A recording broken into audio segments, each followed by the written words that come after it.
tapakamoza nanaovana fefy iaro tanàna. Evakevo-drano mena larona tambavino atao diandu.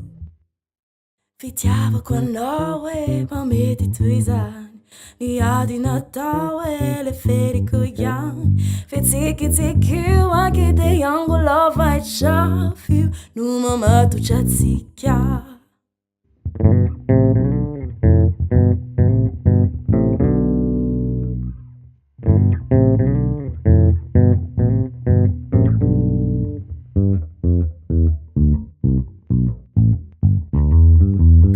Vaky na votavo no toambali tsy mety mangina.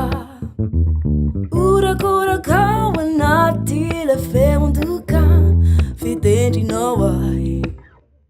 Ifalifaliko itapatapako fitiavako anao mba misy iantako.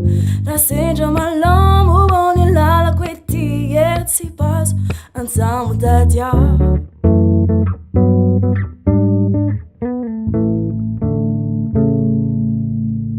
Kesi katse bubu kati nandrianzato tiketraka akory.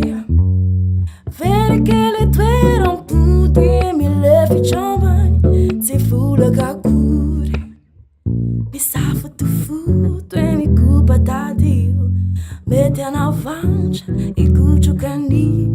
Toanako sandraky ny ora-panalafio tsy abiotso natsika.